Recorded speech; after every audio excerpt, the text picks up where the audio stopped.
Hello, viewers out there. The Science Guru is on your screen once again. I am glad to host you in today's Neco-Bece Junior WAEC past question papers review. I have randomly selected some past questions for us to look into together as we prepare for this year's BSc and subsequent years ahead. It will be your very quick exam study guide or study tool, and I encourage you to take note of every single detail.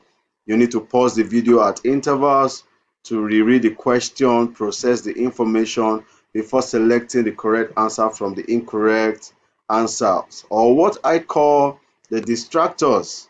You know that by now, right? All right, let's dive into business for today. So the first question before us says, which is not a source of energy? A, the sun, B, water, C, moon, D, wind. You have 10 seconds to process this.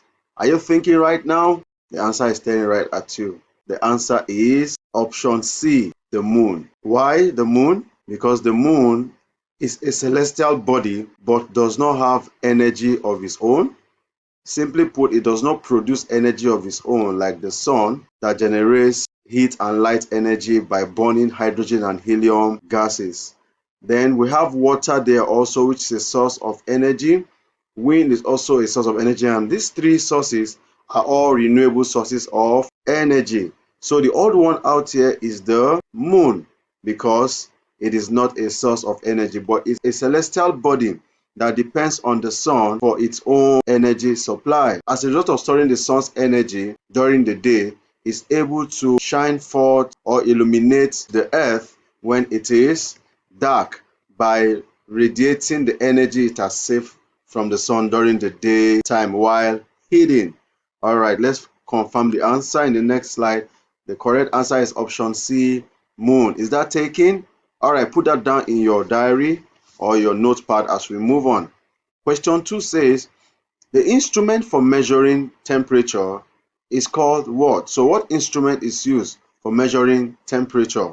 You all know before now that temperature is simply the measure of the degree of hotness or coldness of a body. And when we talk about the hotness or coldness of a body, it is the state at which their temperature exists per time, either at room temperature or any externally influenced temperature by the environment. So having said that, option A, barometer, option B, thermometer, option C, hygrometer, option D, the rain gauge. You have 10 seconds and it starts now. Okay, have you figured out the answer? The answer is staring right at us.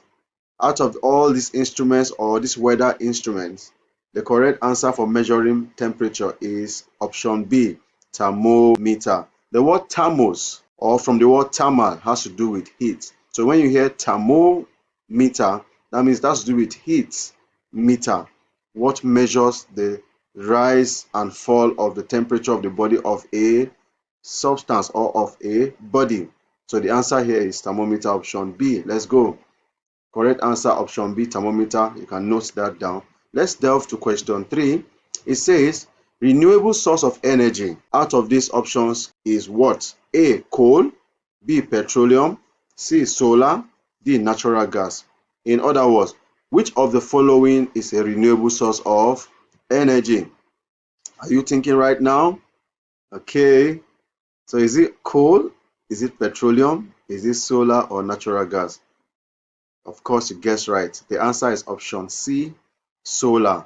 Solar form of energy is the only renewable source of energy amongst this list of options because it can be renewed from one generation to another.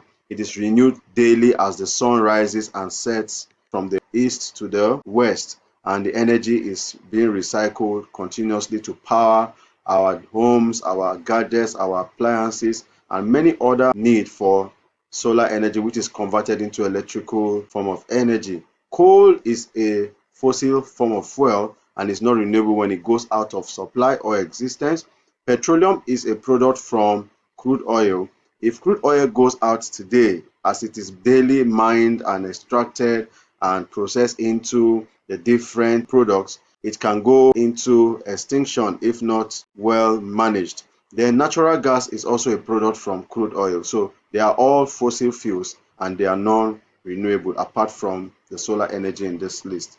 So let's confirm from the next slide. So option C is solar, which is the correct answer. Moving on, question 4 says hardest natural substance. In other words, which amongst the following items is the hardest natural substance known on Earth?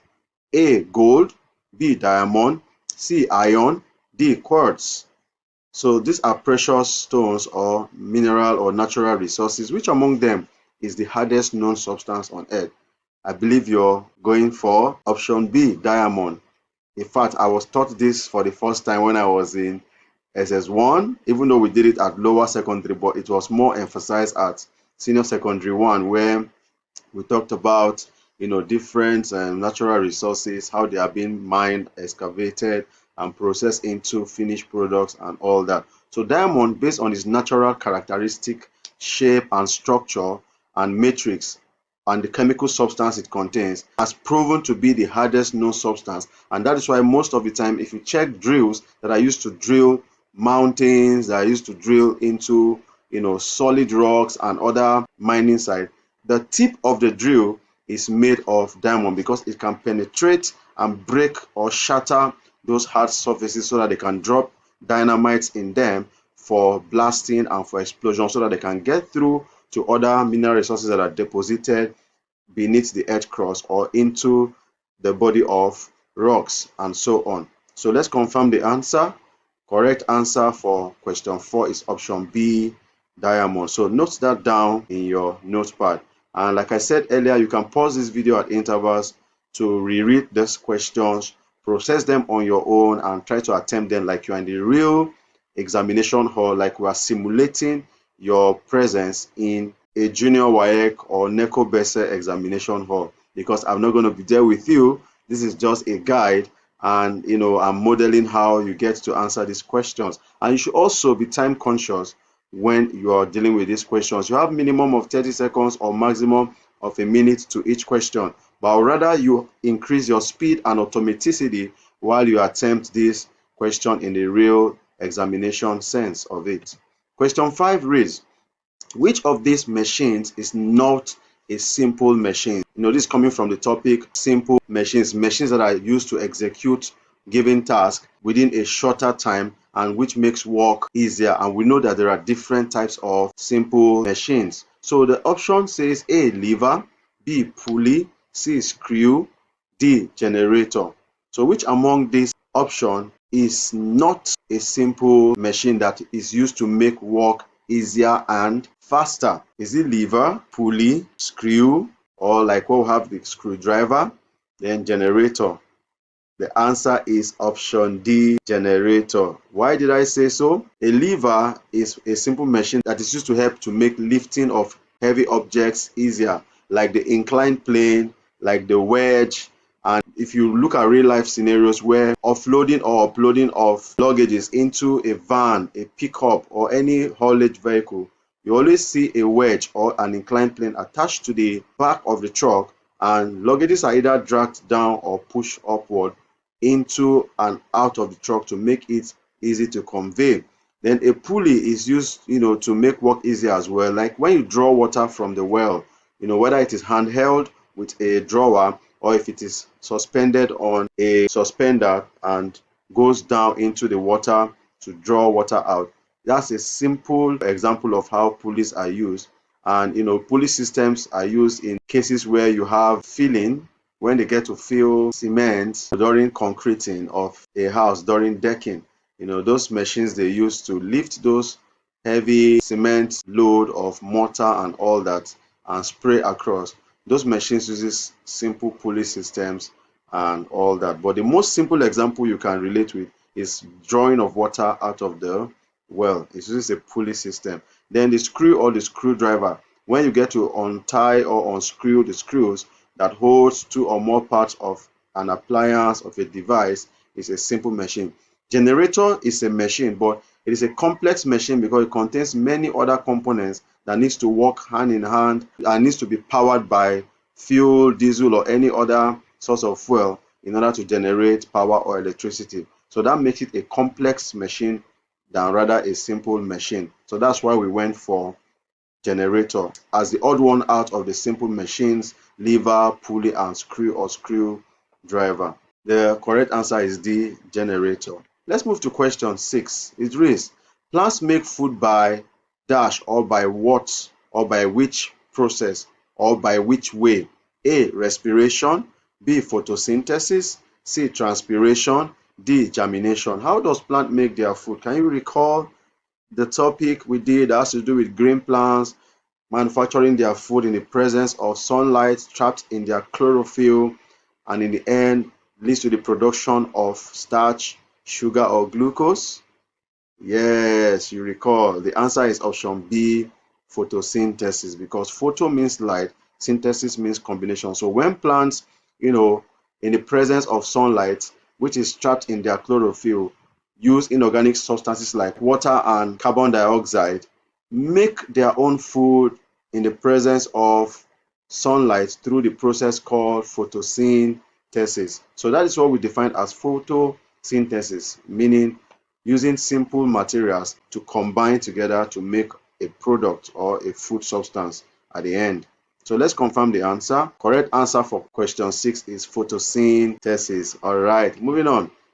Question 7 says, which of the following is not a planet? We are going back to the solar system and the system of the sun and other planets that revolves around it. It is clearly noted over time now, after much scientific research and more space exploration, that some planets over time have gone dwarf because they couldn't meet the requirement or the criteria for a planet to be named a planet. Number one of them is Pluto.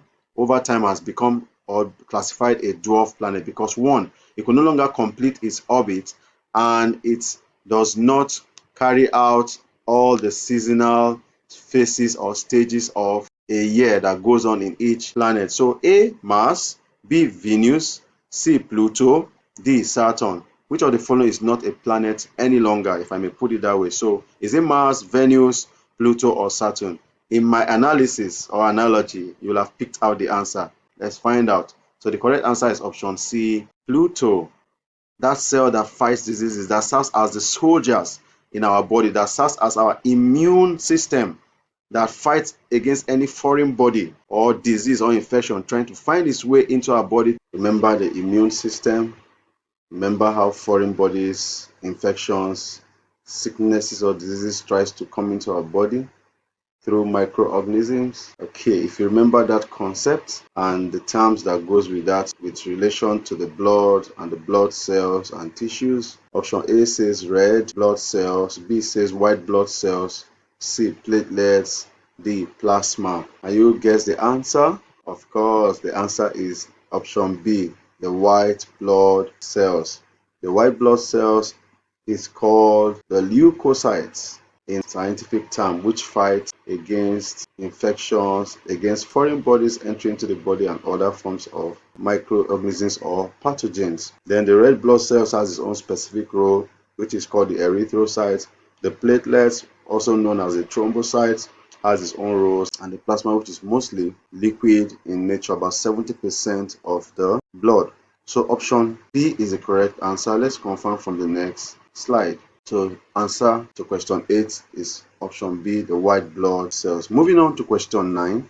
Which of the following is not a state of matter? A, solid, B, liquid, C, gas, D, energy. Recall your 4 states of matter. Though in the Nigerian curriculum we have 3 states, solid, liquids, and gases. But in the British curriculum, when you talk about the Cambridge related curriculum, you talk about the 4 states of matter, which is an advancement or an update in the states of matter. There are solids, liquids, gases, and plasma.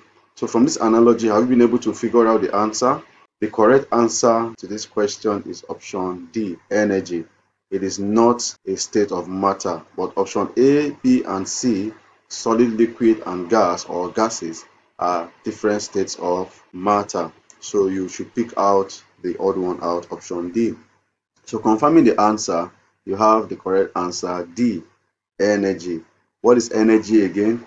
Energy is defined as the ability to do work, and energy exists in different forms.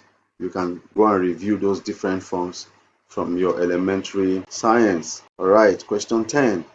Force pulling objects to the earth. In other words, what is the name of that force that pulls objects to the center of the earth? Option A, friction. Option B, gravity. Option C, magnetism. Option D, pressure.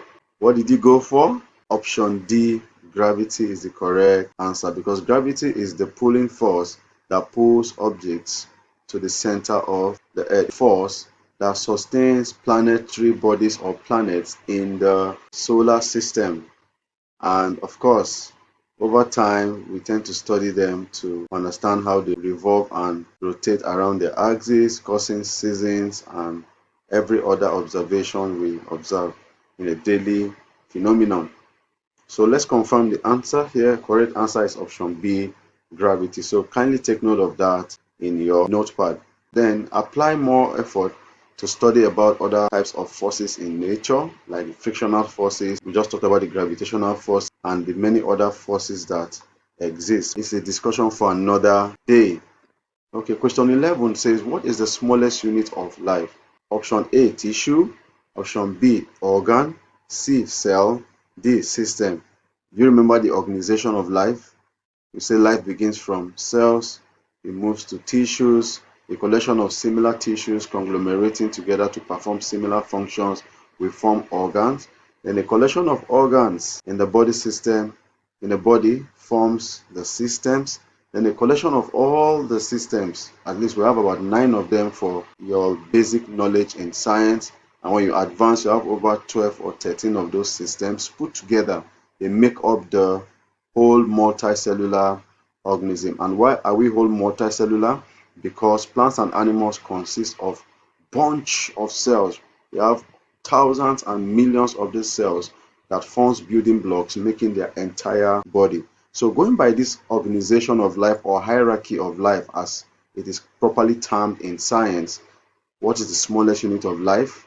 I guess you picked out your answer from my analogy. The answer is option C.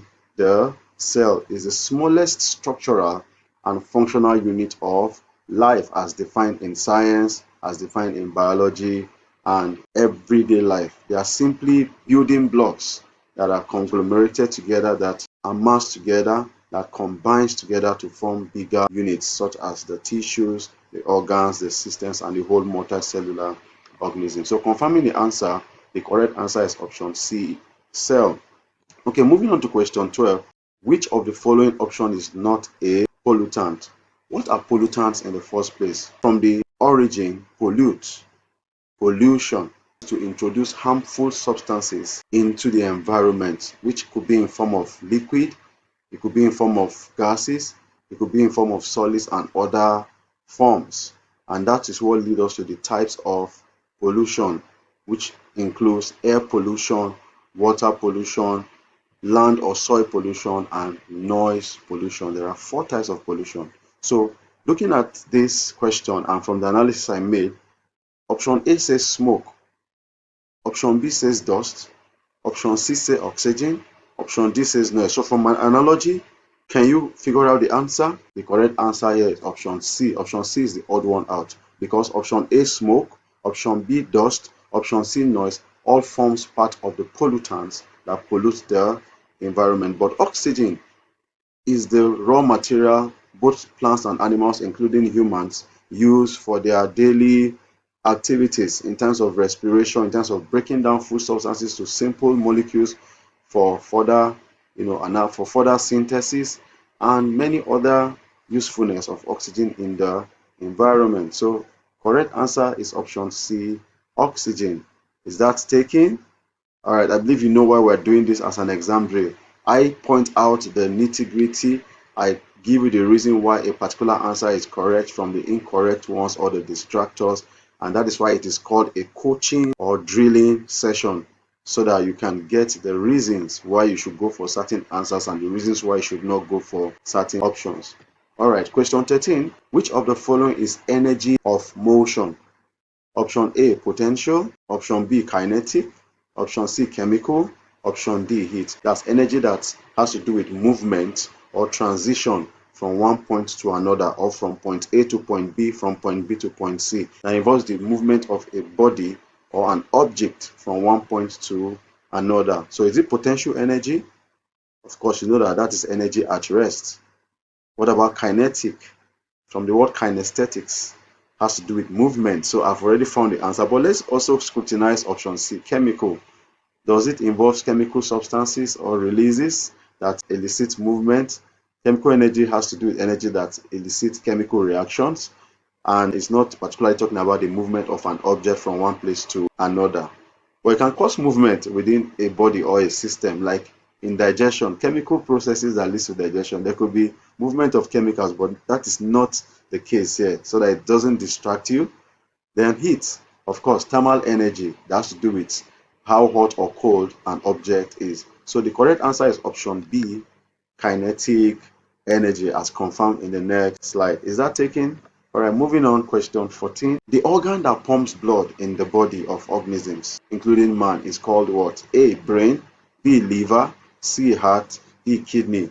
I can see you smiling because you know this is a very familiar and common phenomenon in life. So the answer is option C, heart. So you go for option C, the heart, because it's a muscular chamber that is divided into 4 chambers: the auricle and the ventricle. Then of course the auricle has the right auricle, the left ventricle, and the right ventricle, all working simultaneously to ensure that life goes on in a living organism, moving blood and oxygen and dissolved food and nutrients from one place to another. Okay, question 15. Measures atmospheric pressure. This is just like a phrase. If I want to put it in full sentence, which of the instruments in the options measures atmospheric pressure? A, thermometer, B, barometer, C, hygrometer, D, rain gauge. So which of these options are you processing right now? We all know that thermometer, from the word thermos, measures heat, which is the coldness and the hotness of a body in degrees Celsius or centigrade, or sometimes in degrees Fahrenheit or even Kelvin, depending on the thermometer scale that is being used. Then we have barometer. Is it barometer? We know that rain gauge, option D, is used to measure the amount of rainfall per time at a given place. Hygrometer, we know, is used to measure the humidity, how humid the atmosphere is per time under weather and climate studies. So the correct answer here is option B, barometer, because it is the barometer that is used to measure atmospheric pressure. Okay, so the correct answer is option B, barometer. I move quickly to question 16. Which of the following option is not a conductor? Remember conductors and non-conductors? All right, so let's use that idea here. A, copper, B, silver, C, plastic, D, aluminium. Now you begin to look at the properties or the characteristics of these objects or these elements in the environment. Is copper a good conductor? Is silver a conductor? Is plastic a conductor? Is aluminium a conductor? So it's just like you trying to differentiate between conductors and non-conductors. But for you to be able to quickly decipher and categorize this list of elements, you must first define to yourself a conductor and what it is. A conductor is simply a material or substance that can conduct electricity or heat from one point to another, while non-conductor does not have the ability to conduct electricity and heat from one point to another. And there are examples of conductors and non-conductors. So use your idea of examples of conductors. We know that copper is a good conductor of electricity. That's why we have copper wires that is used to make our electrical wires for wiring our houses and other electrical appliances. Silver is also a metal, is also a good conductor of electricity. Aluminium is another choice for conducting electricity, as it is being beaten and made malleable into wires to conduct electricity. So the odd one out in this list of array is option C, plastic. Plastic is a non-conductor, and that is why it's used as an insulator to cover the body of electric appliances. Most electric appliances comes in plastic casings. And why is it like that? Because even when we come in contact with it, like your laptop, your mobile phone, your television sets, your electric fans, most part of the body components either covered in plastic or rubber, because they are non-conductor. conductors. So plastic is the odd one out, option C. While option A, copper, B, silver, D, aluminium are good conductors of electricity. So you go for option C, plastic, as you can see confirmed on this slide. Okay, question 17 says gas used in photosynthesis.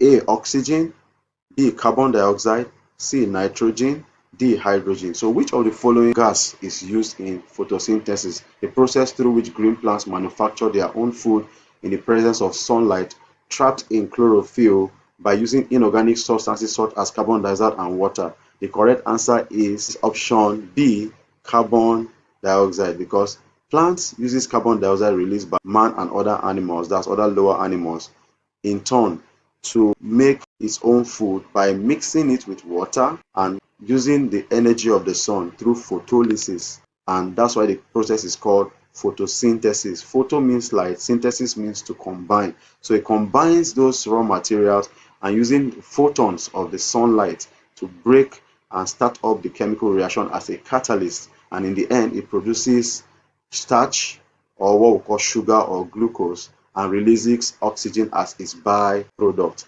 Then animals, including man, on the other hand, reuse the oxygen released by plants and carry out its own life processes, one of it called respiration, to break down its own food and reduce it to the lowest molecules or particles for the body to use as nutrients, and the cycle continues. So in a nutshell, plants will always use carbon dioxide from the air by absorbing them through the stomata of the leaf.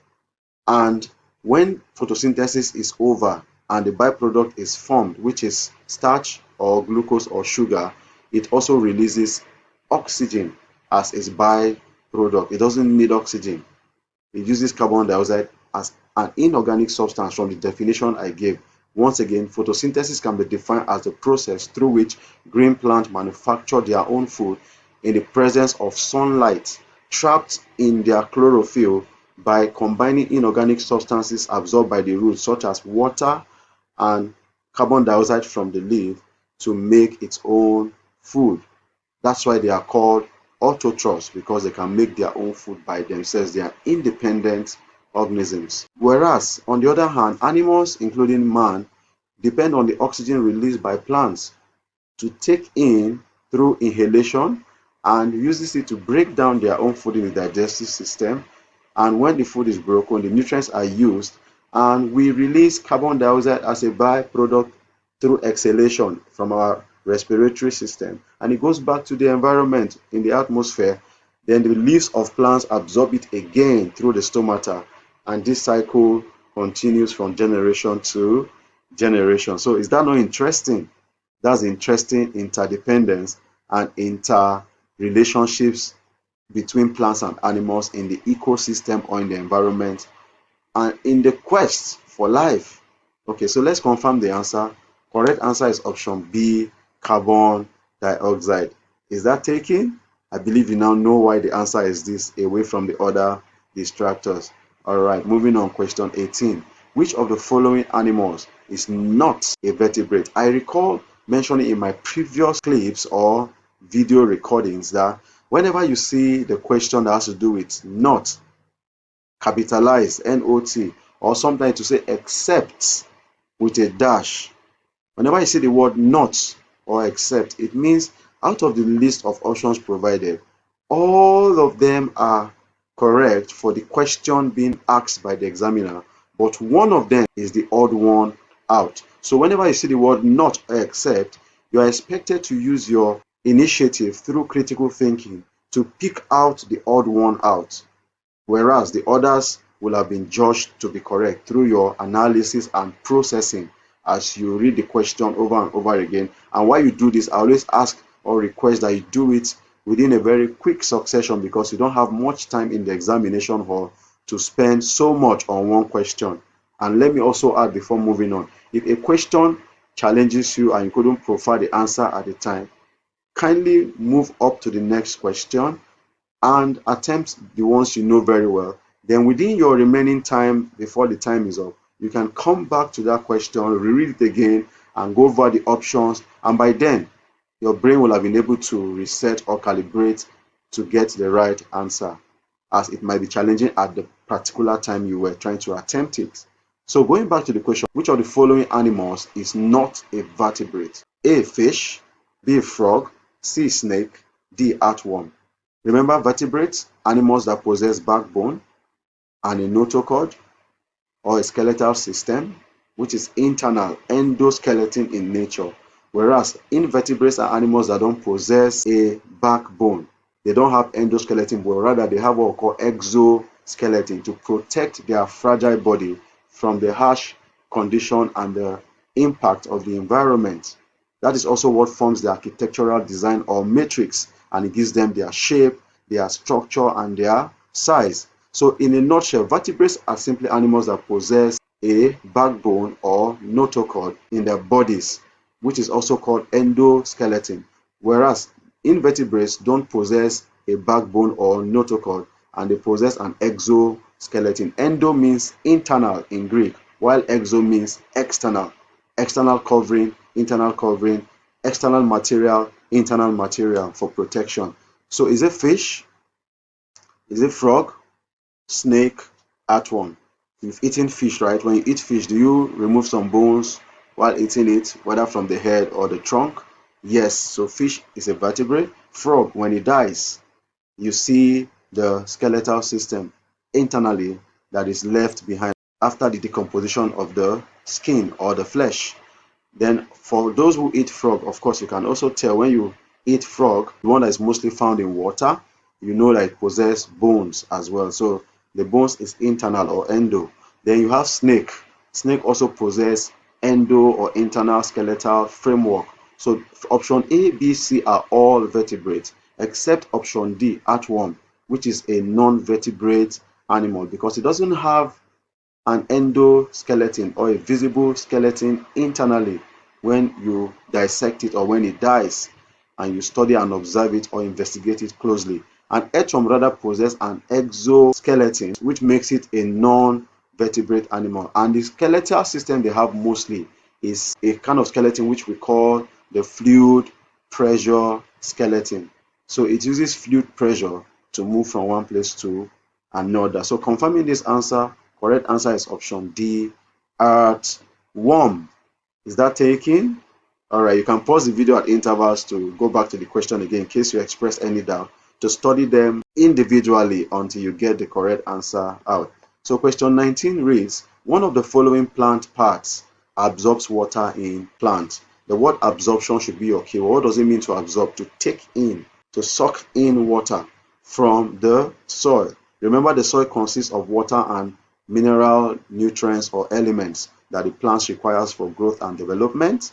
So with that knowledge and understanding and the circulatory system of plants, what option best fits this question? A, stem, B, leaf, C, root, D, flower. So the ball is in your court. What will you go for if you're in the exam hall faced with this question? The answer is option C, root, because the root is the part of the plant that absorbs water and nutrients into the plant body. You can call those nutrients minerals from the soil, and they are deposited by nature. They have different types of roots. We have the taproot system, we have the fibrous root system, we have the adventitious root systems, and we have what we call the prop root system. So go ahead and study about this root system as an added or extended knowledge from what we are doing here right now, just to add to your knowledge bank. Like I said, we have the taproot system, we have the fibrous root system, we have the prop root system, PROP system, then we have the adventitious root system. These are all types of roots that comes up in different species of plants. And there are more still to be discovered, just as we have several species of animals, over 10 million species of them. So you can see we are dealing with a lot of plants and animals in the entire globe or the entire ecosystem. So let's confirm the answer. Correct answer is option C, root. Now let's go to question 20, which is the last in this particular segment. It says, which of the following is not a renewable resource? Recall, not or except. So it's always, giving that particular clause, not, and it's capitalized. So your mind should be, which one among these four options is not a renewable resource? Option A, solar. Option B, wind. Option C, coal. Option D, water. Take your time and quickly process it as much as you can. So let's begin to analyze. Solar energy is the energy derived from the sun. We all know that the sun burns hydrogen and helium gases in a continuous whirlwind in a circular motion to produce heat and light energy. That heat and light energy is felt and received on the earth under 8 minutes after its production. Imagine the millions of kilometers between the earth and the sun. But in 8 minutes, that energy reaches us and we can see our way, which is the energy of light from the sun. Then we can also feel the heat, which is what keeps the environment warm and helps us in other life processes, the water cycles, the drying of clothes and drying of agricultural products, and many other cleansing the sun does. So that's why it is called solar energy. That energy comes season in, season out. Every day, in and out. Sunrise from the east every day, and the cycle goes on all year round, especially in tropical areas. And in temperate areas, of course, they experience it, but not as much as the tropical areas. Then B, wind. Wind is air in motion. In your environment, your immediate surrounding, your immediate sphere of contact, you feel the effect or the impact of breeze. Then over time, when it's moving in a very wild manner, it becomes wind because it is called air in motion. The motion can be boisterous or turbulent in some cases. So it is a daily occurrence or daily phenomenon that we feel every day, and we see it in and out of the cycles of the year. So wind is a form of renewable energy and is used to generate electricity too by using wind turbines with special types of turbines and generators attached to it, and of course with the blades to harness the wind. Then we have coal energy. Coal is a fossil fuel gotten from the earth crust. It is mined from the earth crust, and we know that coal can be used to power locomotives, can be used to power trains, can be used to power other devices that requires the use of coal, and even in the house it's used in the fireplace to heat up the house. Then you will now ask, between coal and water, which one is sustainable, which one is renewable? Water, option D. Let's analyze it. Water is a source of energy and it's a renewable resource because we get water day in, day out, year in, year out, or in a seasonal manner all year round, depending on the location, through the water cycle. So through evaporation, through condensation, through precipitation and rainfall and other means of precipitation like snowfalls, like hailstones and the rest, water is circulated in and around the earth or the globe, and we get its supply most of the time, and it has never run out. But coal, being a fossil fuel, fossil fuels are fuels that by continuous mining and excavation, if humans are not careful, over time they can go out of quantity, or they can go out of abundance, or they can completely go out of existence. And when that happens, you don't have any source from such a source or origin again. And that is why out of these four options, option A, B, and D are all renewable energy sources from my explanation, while coal is a non-renewable energy because it can easily go out of existence due to excessive or exorbitant use. So the odd one out is option C, coal. Did you get that? All right. Do it to take your notepad, go through all the correct answers, play and pause the video to process the questions again, the analysis and analogies made by me, and the reasons why we went for those answers, so that when you come across these same questions in a repeated format or in a tweaked format again in the BST exams, you'll be able to attempt it with all confidence. I wish you all the best out there. Once again, it's Zoologist Alan Ibrahim Alpha, the Science Guru. Bye for now.